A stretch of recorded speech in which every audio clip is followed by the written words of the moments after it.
우울증의 원인. 일부 스트레스와 우울증. 아무 이유 없이 지치고 무거워지는 날이 있다. 어제까지만 해도 괜찮았는데 오늘은 숨이 막히듯 답답하다. 도대체 왜 이런 걸까? 이 질문에서 오늘 이야기는 시작된다. 많은 사람들은 우울증을 마음의 문제라고만 생각한다. 의지가 약해서, 생각이 부정적이라서, 그래서 더 힘들어진다고 믿는다. 하지만 정말 그게 전부일까? 우울증을 이해하려면 스트레스를 먼저 이해해야 한다. 우리는 매일 스트레스 속에서 살아간다.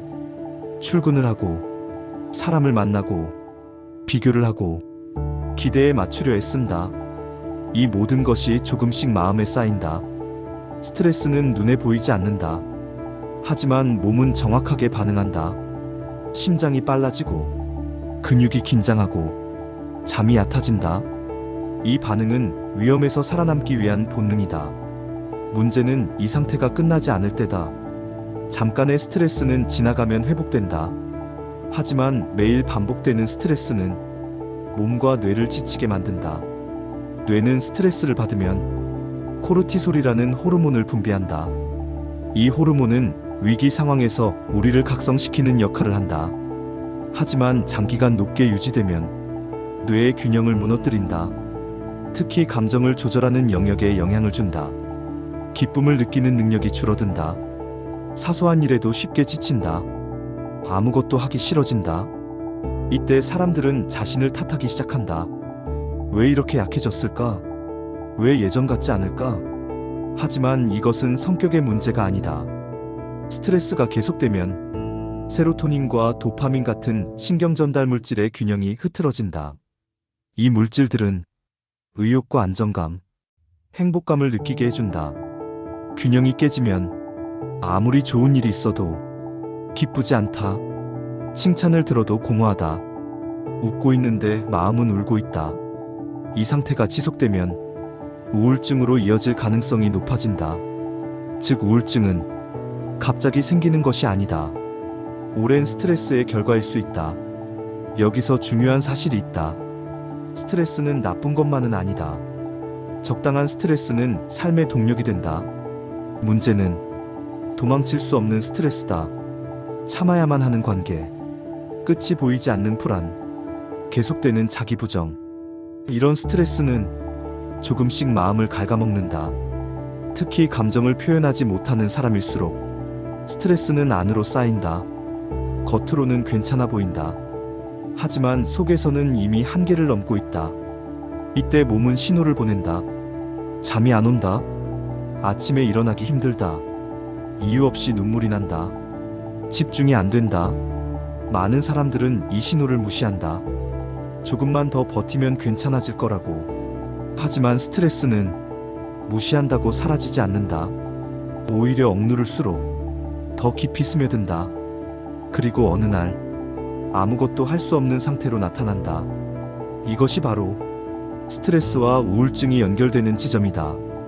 우울증은 나약함의 증거가 아니다. 너무 오래 버텨왔다는 증거다. 너무 많이 참아왔다는 신호다. 여기서 한 가지 꼭 기억해야 할 것이 있다. 우울증은 마음의 병이면서 동시에 몸의 병이다. 스트레스는 뇌를 변화시키고 뇌의 변화는 감정을 바꾼다. 이 과정은 누구에게나 일어날 수 있다. 그래서 우울증은 특별한 사람만 겪는 일이 아니다. 열심히 살아온 사람, 책임감이 강한 사람, 남을 먼저 생각해온 사람에게도 찾아온다. 스트레스와 우울증의 관계를 이해하면 자신을 조금 덜 미워할 수 있다. 왜 이렇게 힘든지 이유를 알게 되기 때문이다. 이해는 회복의 첫 단계다. 문제를 인정하는 순간 변화의 가능성도 함께 열린다. 오늘 이 영상을 보고 있는 당신에게 이 말을 꼭 전하고 싶다. 지금의 힘듦은 당신의 잘못이 아니다. 당신은 무너지기 전까지 최선을 다해 버텨온 사람이다. 지금은 이것만 기억해도 충분하다. 힘든 데에는 이유가 있다. 그리고 그 이유는 이해될 수 있다. 2부 스트레스와 거리두기. 아무 일도 없었는데 하루가 끝나면 녹초가 되는 날이 있다. 몸은 집에 돌아왔는데 머리는 아직도 긴장 속에 있는 느낌. 사람들은 말한다. 스트레스 받지 마. 생각을 좀 내려놔. 그런데 그게 되면 이미 힘들지 않았을 것이다. 이 영상은 스트레스를 없애자는 이야기가 아니다. 그건 현실적이지 않다. 대신 스트레스에 잠식되지 않는 방법에 대한 이야기다. 스트레스를 받지 않는 사람은 없다. 문제는 얼마나 받느냐가 아니라 어떻게 다루느냐다. 스트레스는 외부에서만 오는 것이 아니다. 환경보다 더 큰 비중을 차지하는 건 내가 나에게 거는 압박이다. 잘해야 한다는 생각, 실수하면 안 된다는 기준, 남들보다 뒤처지면 안 된다는 불안. 이 생각들은 하루 종일 뇌를 긴장 상태로 만든다. 그래서 스트레스를 줄이려면 가장 먼저 해야 할 일은 삶을 바꾸는 게 아니라 기준을 조정하는 것이다. 모든 일을 잘하려고 하지 않아도 된다. 충분히 해낸 것과 완벽하게 해낸 것은 다르다. 뇌는 완벽을 목표로 할수록 휴식을 허락하지 않는다.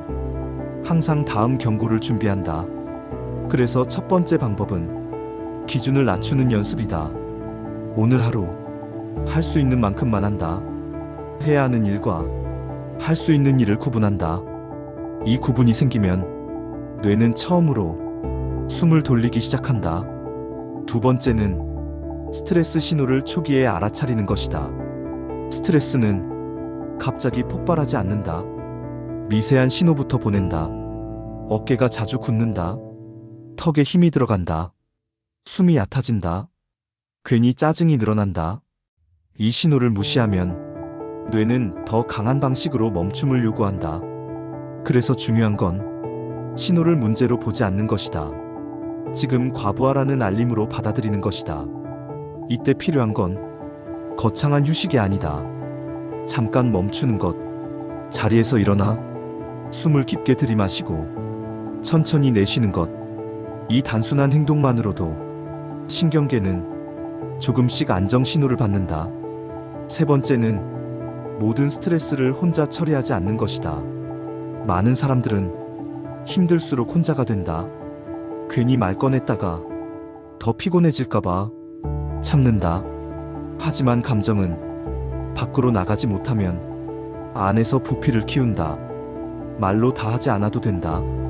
지금 너무 버거워. 이 한 문장만으로도 충분하다. 누군가에게 털어놓는 행위 자체가 뇌에겐 위험이 끝났다는 신호가 된다. 네 번째는 통제할 수 없는 것과 통제할 수 있는 것을 구분하는 것이다. 모든 문제를 해결하려 하면 스트레스는 끝이 없다. 타인의 감정, 타인의 선택, 이미 지나간 일, 이것들은 아무리 애써도 바꿀 수 없다. 그런데 우리는 이 영역까지 책임지려 한다. 이때 필요한 질문은 이것이다. 지금 내가 할 수 있는 것은 무엇인가? 작은 행동 하나면 충분하다. 매일 하나 미루기, 오늘 일정 하나 줄이기, 잠깐 눈을 감고 쉬기. 뇌는 작은 통제감을 회복할 때 안정을 느낀다. 다섯 번째는 몸을 먼저 안정시키는 것이다. 스트레스는 생각으로만 다루기 어렵다. 이미 몸이 긴장 상태에 있기 때문이다. 그래서 몸을 먼저 내려놓아야 한다. 걷기, 스트레칭, 따뜻한 물로 씻기, 리듬 있는 호흡. 이 행동들은 생각을 설득하지 않아도 신경계를 직접 진정시킨다. 여섯 번째는 스트레스를 실패로 해석하지 않는 것이다. 나는 왜 이렇게 예민할까? 왜 이 정도도 못 버틸까? 이 생각은 스트레스 위에 또 다른 스트레스를 얻는다. 스트레스는 지금 너무 많은 것을 감당하고 있다는 신호다. 이 신호를 나약함이 아니라 경고등으로 받아들일 때 회복은 시작된다. 일곱 번째는 회복 시간을 일정에 포함시키는 것이다. 우리는 해야 할 일만 계획한다. 쉬는 시간은 남으면 하는 것이다. 하지만 뇌는 계획된 휴식이 없으면 계속 긴장을 유지한다. 쉬는 시간을 약속처럼 잡아야 한다. 아무것도 하지 않는 시간, 의미 없는 영상 보기, 가만히 누워있는 시간. 이 시간은 낭비가 아니다. 다음 버팀을 위한 필수 과정이다. 마지막으로 가장 중요한 한 가지가 있다. 스트레스를 받지 않는 사람이 되려 하지 않는 것이다. 스트레스를 느낀다는 건 당신이 살아있다는 증거다. 책임을 지고 관계를 맺고 애쓰고 있다는 증거다. 중요한 건 스트레스를 없애는 게 아니라 그 안에서 나를 잃지 않는 것이다. 지금 이 영상을 보고 있는 당신에게 이 말을 전하고 싶다. 당신이 힘든 이유는 당신이 부족해서가 아니다. 너무 오래 참아왔기 때문이다. 오늘은 조금 덜 버텨도 된다. 조금 늦어도 된다.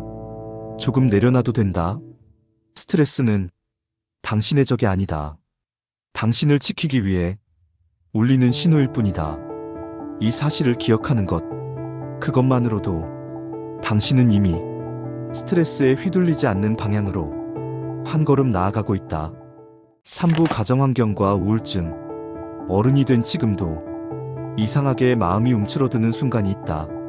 누군가의 말 한마디에 필요 이상으로 상처받고 괜히 나 자신이 작아지는 느낌. 이럴 때 사람들은 묻는다. 왜 나는 아직도 이런 걸까? 왜 이렇게 예민할까? 이 이야기는 지금의 당신을 탓하기 위한 것이 아니다. 오히려 지금의 당신을 이해하기 위한 이야기다. 우울증을 이야기할 때 많이 놓치는 한 가지가 있다. 바로 유년기다. 어린 시절은 지나간 과거처럼 보이지만 사실은 지금의 마음 구조를 만든 시간이다. 아이의 뇌는 아직 완성되지 않은 상태다. 그래서 주변 환경의 영향을 그대로 흡수한다. 가정은 아이가 처음으로 만나는 세상이다. 부모의 말투, 표정, 반응, 침묵, 이 모든 것이 아이에게는 기준이 된다. 사랑받는 방식, 혼나는 이유, 칭찬받는 조건, 이것들이 반복되며 아이의 마음은 조용히 방향을 잡는다. 문제는 모든 상처가 폭력이나 학대처럼 뚜렷한 형태로 남지 않는다는 것이다. 어떤 상처는 너무 조용해서 본인조차 눈치채지 못한다. 예를 들면 감정을 표현하면 귀찮아 보이던 부모, 울면 혼나던 환경, 항상 참는 게 당연했던 분위기. 이런 환경에서 자란 아이는 감정을 느끼지 않는 법이 아니라 감정을 숨기는 법을 배운다. 그리고 이 습관은 어른이 되어서도 이어진다. 힘들어도 괜찮은 척, 슬퍼도 문제없는 척. 하지만 감정은 사라지지 않는다. 표현되지 못한 감정은 안에서 쌓인다. 우울증은 이렇게 오래 눌려있던 감정 위에서 자라나기도 한다. 또 다른 경우도 있다. 조건부 사랑 속에서 자란 아이들이다. 잘했을 때만 인정받고 성취했을 때만 칭찬받던 경험. 이 아이는 자기 자신을 있는 그대로 보기 어렵다. 항상 증명해야 한다고 느낀다. 어른이 된 후에도 쉬면 불안하다. 아무것도 하지 않으면 가치 없는 사람이 된 것 같다. 이 상태는 만성적인 긴장으로 이어진다. 그리고 이 긴장은 우울증의 토양이 된다. 부모가 의도하지 않았더라도 양육 태도는 아이의 뇌 발달에 영향을 준다. 지속적인 비판, 비교, 무시, 과도한 통제. 이 환경 속에서 자란 아이의 뇌는 위험을 먼저 감지하도록 발달한다. 항상 눈치를 본다. 실수하지 않으려 애쓴다. 거절을 두려워한다. 이건 성격이 아니다. 생존 방식이다. 하지만 어른이 된 후에도 이 방식이 유지되면 마음은 쉽게 지친다. 우울증과 연결되는 지점은 여기다. 지나치게 자신을 비난한다. 작은 실수에도 존재 전체를 부정한다. 이 생각의 뿌리는 현재의 실패가 아니라 과거의 학습일 수 있다. 또 하나 중요한 요소는 정서적 안정감이다. 어린 시절 힘들 때 기대도 되는 어른이 있었는지, 울어도 괜찮았는지, 감정이 받아들여졌는지, 이 경험은 아이의 신경계를 안정시킨다. 반대로 항상 혼자 버텨야 했던 아이는 위험 상황이 아니어도 몸과 마음이 긴장 상태에 머문다. 이 긴장이 오래 지속되면 우울과 불안으로 이어질 가능성이 높아진다. 여기서 중요한 점이 있다. 이 이야기는 부모를 비난하기 위함이 아니다. 대부분의 부모는 자기 나름대로 최선을 다했다. 그 또한 자신의 환경 속에서 배운 방식으로 아이를 키웠다. 우울증을 이해하는 데 중요한 건 누군가를 탓하는 것이 아니라 연결을 보는 것이다. 지금의 나와 과거의 나를 하나의 흐름으로 이해하는 것. 이 이해가 생기면 놀라운 변화가 일어난다. 왜 이렇게 힘든지 설명되지 않던 감정들이 조금씩 자리를 찾는다. 나는 원래 이런 사람이 아니라 이렇게 자라야 했던 사람이었구나. 이 깨달음은 자기 비난을 줄인다. 그리고 우울증 회복에서 가장 중요한 요소 중 하나는 자기 비난을 멈추는 것이다. 유년기의 영향은 운명처럼 고정되지 않는다. 다만 의식되지 않으면 계속 반복된다. 하지만 알아차리는 순간 선택지는 생긴다. 내가 왜 이런 반응을 하는지, 왜 이 상황에서 유독 무너지는지. 이 질문은 과거를 묶어두는 질문이 아니라 현재를 풀어주는 질문이다. 지금의 당신에게 이 말을 전하고 싶다. 당신의 우울은 나약함의 증거가 아니다. 오래된 환경에 적응해온 마음의 흔적이다. 그리고 흔적은 이해되면 치유될 수 있다. 당신은 고쳐야 할 존재가 아니라 돌봄이 필요했던 존재였다. 이 사실을 오늘 처음으로 당신 자신에게 허락해도 괜찮다. 사부 마음이 건강한 아이의 조건. 아무 문제 없어 보이던 아이가 어느 날 갑자기 웃지 않게 된다면 그때 부모는 가장 먼저 무엇을 떠올려야 할까? 성적일까? 스마트폰일까? 사춘기일까? 하지만 많은 경우 아이의 우울은 아주 오래전부터 아주 조용히 자라고 있었을지도 모른다. 이 영상은 부모를 비난하기 위한 이야기가 아니다. 이미 최선을 다해온 부모에게 조금 다른 관점을 건네기 위한 이야기다. 우울증은 약한 아이만 걸리는 병이 아니다. 사랑을 충분히 받지 못한 아이만의 문제도 아니다. 오히려 착하고 말을 잘 듣고 부모를 실망시키지 않으려 했던 아이들이 더 조용히 아파진다. 아이의 우울을 이해하려면 먼저 한 가지를 알아야 한다. 아이의 마음은 말보다 분위기로 자란다. 부모가 어떤 말을 했는지가 아니라 부모가 어떤 상태로 살아왔는지가 아이의 정서가 된다. 늘 불안한 얼굴, 늘 바쁜 표정, 늘 예민한 말투. 아이는 그 안에서 세상을 배운다. 세상은 편안한 곳인지, 늘 긴장해야 하는 곳인지, 실수해도 괜찮은지, 실수하면 사랑이 줄어드는지. 우울증에 걸리지 않게 키운다는 건 아이를 완벽하게 보호하는 것이 아니다. 아이의 감정을 혼자 견디게 하지 않는 것이다. 많은 부모가 이렇게 말한다. 우리는 아이를 사랑한다. 필요한 건 다 해줬다. 하지만 아이는 이렇게 느낄 수 있다. 나는 잘해야만 사랑받는다. 나는 문제를 만들면 안 된다. 이 차이는 말로는 보이지 않는다. 아이의 마음속에서만 조용히 자란다. 아이에게 가장 위험한 환경은 갈등이 없는 집이 아니다. 감정이 말해지지 않는 집이다. 부모가 힘들어도 괜찮다고 말하지 않는 집. 부모가 참는 모습을 미덕처럼 보여주는 집. 그 안에서 아이는 배운다. 힘든 감정은 숨기는 것. 불편한 마음은 혼자 견디는 것. 이렇게 자란 아이는 우울해져도 도움을 요청하지 않는다. 이미 혼자 버티는 법을 배웠기 때문이다. 아이를 우울증에서 지키고 싶다면 가장 먼저 필요한 건 정답이 아니다. 태도다. 아이의 감정을 고쳐주려 하지 않는 태도. 왜 그렇게 생각해? 그건 별거 아니야. 그 정도로 힘들어. 이 말들은 아이의 우울을 키우는 말이다. 아이는 이렇게 해석한다. 내 마음은 틀렸다.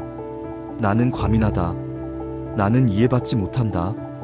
부모가 해야 할 일은 아이의 감정을 평가하는 것이 아니라 존재하게 두는 것이다.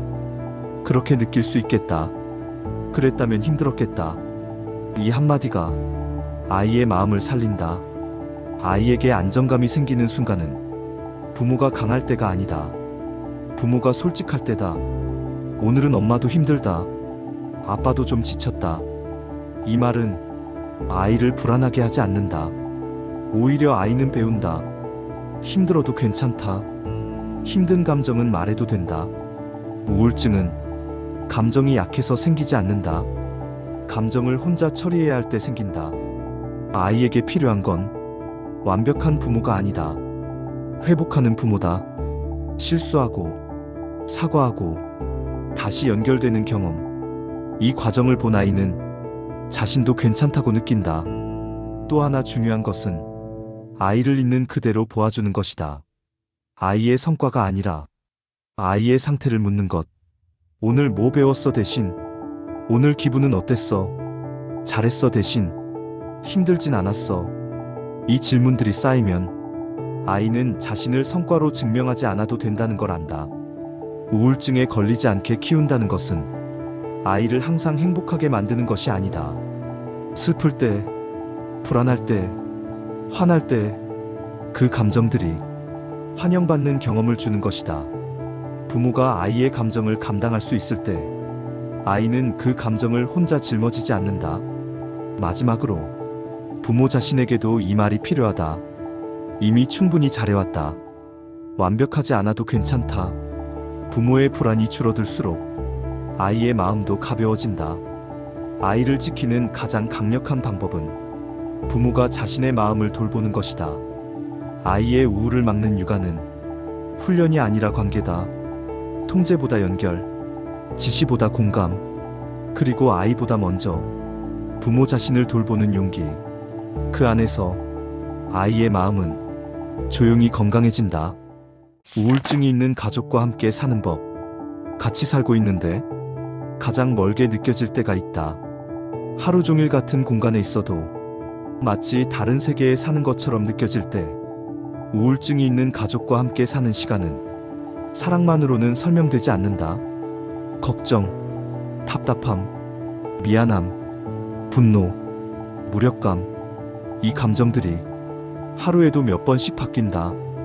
그래서 오늘 이 이야기는 누군가를 가르치기 위한 영상이 아니다. 이미 충분히 애쓰고 있는 가족에게 조금 숨을 쉴 수 있는 설명을 건네는 시간이다. 우울증이 있는 가족과 함께 산다는 건 그 사람의 병만 함께 사는 게 아니다. 그 병이 만든 분위기, 침묵, 불안, 예측할 수 없는 하루까지 함께 견뎌야 하는 일이다. 가족은 가장 가까운 사람이지만 가장 혼란스러운 위치에 있다. 왜 이렇게 안 나아질까? 왜 이렇게 아무것도 안 하려고 할까? 왜 노력하지 않는 것처럼 보일까? 이 질문이 떠오르는 순간 가족은 죄책감을 느낀다. 이렇게 생각하는 내가 나쁜 사람인가? 사랑이 부족한 건가? 아니다. 그건 아주 정상적인 반응이다. 우울증은 가족의 인내심과 에너지를 조금씩 소모시키는 병이다. 먼저 꼭 알아야 할 사실이 있다. 우울증을 앓는 사람은 의도적으로 가족을 힘들게 하지 않는다. 아무 말도 안 하는 날, 하루 종일 누워있는 날, 예민해지는 순간, 그건 선택이 아니라 상태다. 그래서 가족이 해야 할 첫 번째 일은 고쳐주려는 역할에서 내려오는 것이다. 가족은 치료자가 아니다. 의사도 아니고 상담가도 아니다. 사랑하는 사람을 돕고 싶다는 마음이 모든 문제를 해결해야 한다는 책임으로 바뀌는 순간 가족은 먼저 무너진다. 우울증이 있는 가족과 살 때 가장 흔한 실수는 이것이다. 계속 설득하려는 것, 계속 희망을 주입하려는 것, 계속 괜찮아질 거라고 말하는 것. 이 말들은 선이지만 상대에게는 부담이 된다. 이미 에너지가 바닥난 상태에서 더 나아지라는 메시지는 무거운 요구가 된다. 그래서 필요한 건 말을 줄이는 것이다. 해결책보다 존재, 조언보다 동행, 괜찮아라는 말 대신 여기 같이 있어. 이 한 문장이 때로는 약보다 강하다. 두 번째로 중요한 것은 가족 자신의 감정을 지우지 않는 것이다. 많은 가족이 이렇게 생각한다. 아픈 사람이 있으니까 내 감정은 뒤로 밀어야 한다. 그래서 참는다. 삼킨다.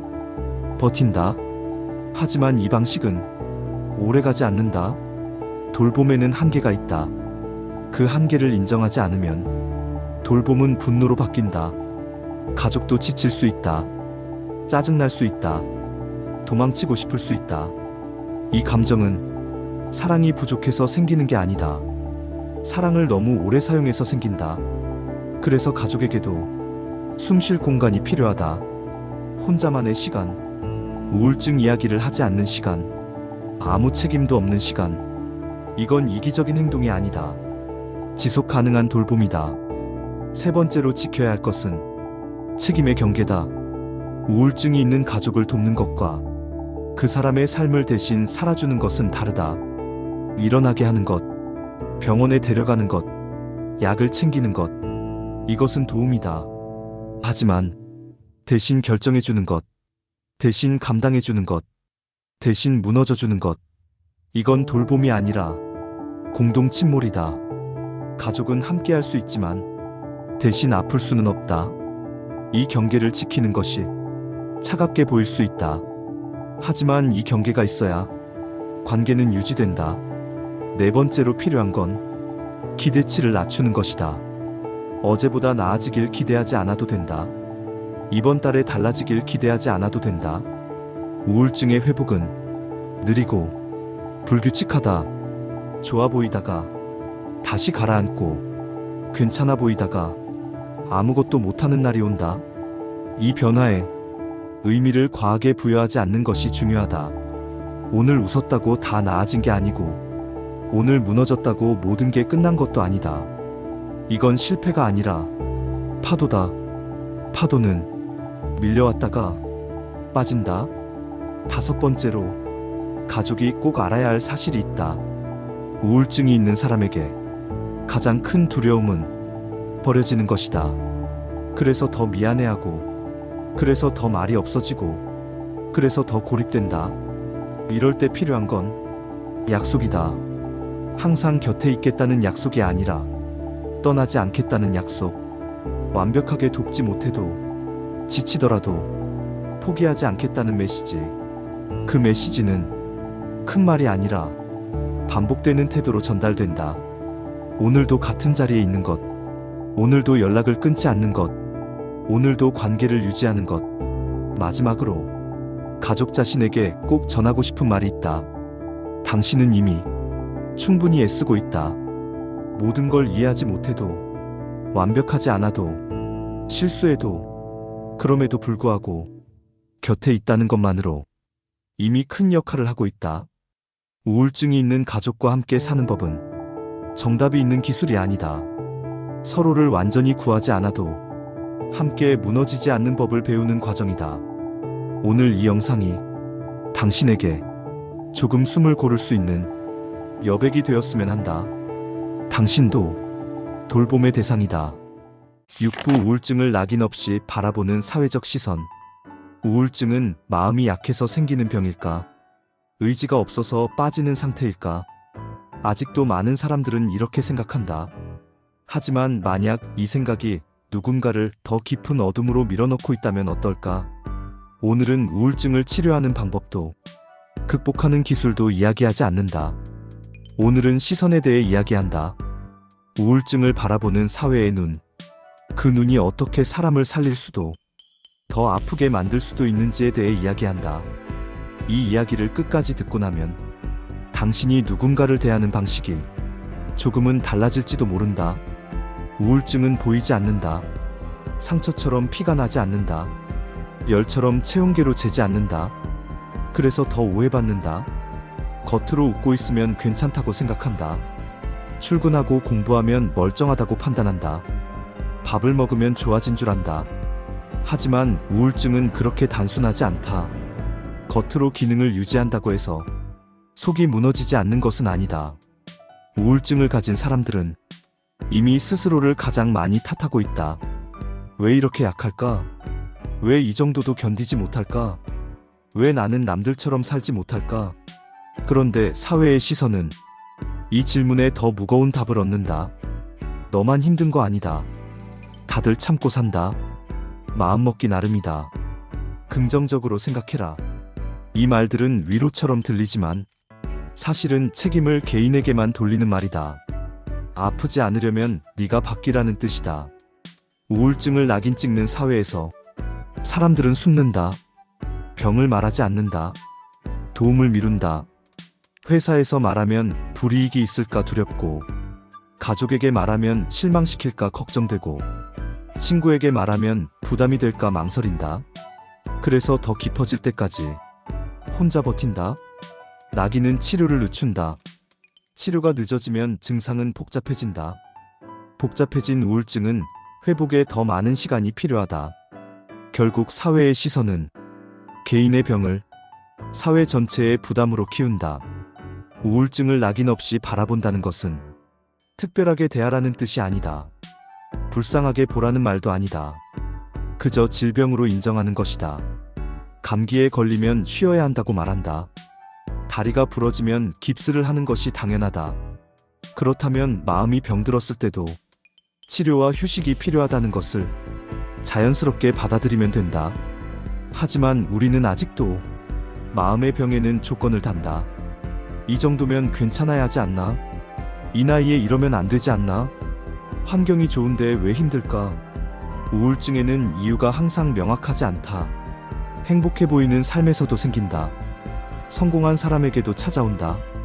사랑받는 환경에서도 나타난다. 그래서 더 혼란스럽다. 그래서 더 쉽게 오해한다. 우울증을 낙인 없이 바라보려면 먼저 말의 방향을 바꿔야 한다. 왜 그렇게 됐어? 라는 질문보다 지금 얼마나 힘들어? 라고 묻는 것이 필요하다. 왜 극복하지 못해? 라는 말보다 지금 어떤 도움이 필요해? 라고 물어야 한다. 조언보다 경청이 먼저다. 해결보다 이해가 앞서야 한다. 사회는 빠른 답을 원한다. 하지만 우울증은 빠른 답으로 낫지 않는다. 천천히 회복된다. 흔들리며 좋아진다. 좋아졌다가 다시 무너질 수도 있다. 그 과정 전체를 비정상으로 보지 않는 것, 그것이 낙인 없는 시선이다. 미디어도 중요하다. 우울증을 극단적인 장면으로만 소비하지 않아야 한다. 비극의 장치로만 사용하지 않아야 한다. 우울증을 가진 사람은 항상 위험한 존재도, 항상 무기력한 존재도 아니다. 그들은 오늘도 일하고 웃고 관계를 맺는다. 그러다 혼자 있을 때 무너질 뿐이다. 이 양면성을 이해하지 못하면 우리는 계속 오해한다. 제도도 함께 가야 한다. 치료를 받는 것이 불이익이 되지 않는 사회, 쉬는 것이 낙오가 되지 않는 구조, 우울증을 말했을 때 설명하지 않아도 되는 환경, 그 사회에서는 사람들이 더 빨리 도움을 요청한다. 그리고 더 빨리 회복한다. 낙인이 사라지면 침묵도 줄어든다. 우울증을 낙인 없이 바라본다는 것은 결국 모두를 위한 일이다. 지금 건강한 사람도 언젠가는 흔들릴 수 있다. 강하다고 믿는 사람도 예외는 아니다. 오늘 당신이 건네는 시선은 내일의 당신에게 돌아올지도 모른다. 마지막으로, 우울증은 숨겨야 할 약점이 아니다. 설명해야 할 죄도 아니다. 그저 치료가 필요한 상태일 뿐이다. 사회가 이 사실을 받아들이는 순간 누군가는 더 이상 혼자가 아니게 된다. 나는 우리가 조언보다 이해를, 판단보다 존중을, 침묵보다 안전한 말을 건네는 사회가 되었으면 한다. 그 변화는 아주 작은 시선에서 시작된다.